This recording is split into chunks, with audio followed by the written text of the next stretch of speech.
Let's now have a look at adding page numbers to our document.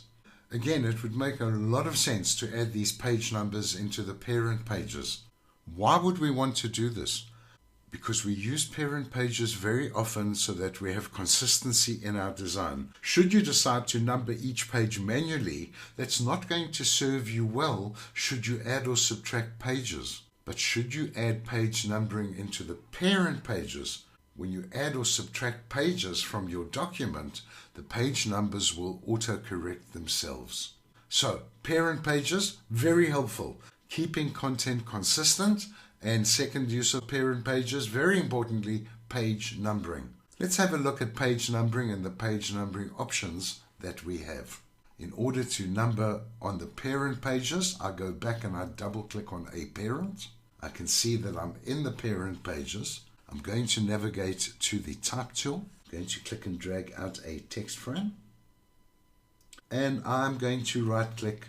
I'm going to select Insert Special Character, Markers, Current Page Number.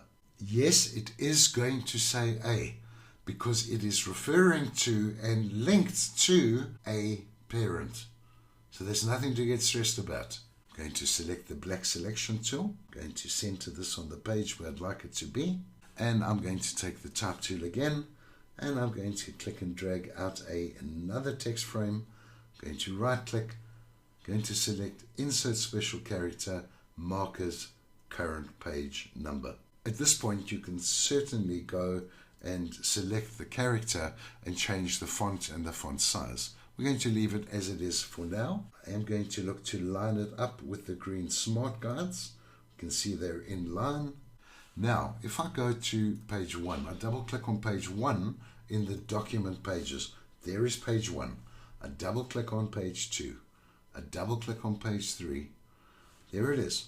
But I don't want this document to start numbering on the cover. I want this document to start numbering from this page over here, from page 3. So what I'll do is I will go into this page. I'll just double click on it. We now go to the fly off menu and we select numbering and section options.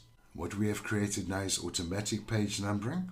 I want to take off automatic page numbering and I want to click on that one which says start numbering at page at the numeral 1 where on page 3, and I click OK. It's going to add an extra section, so we have 2 page 1 now because it started a new section. If I now go to this page over here, that is now page 1, this is now page 2, and this is now page 3. But we've still got page 1 on the front cover. So we simply go and release that. We know how to release from the master. Shift Command or Shift Control click and delete. Go back to page 2. Same. Shift Command click and delete. And now we're numbering our document from page 1. And so it goes through. Should we add more pages to this document? Our parent page content will be in place as well as page numbering. It will keep adding the correct page numbers.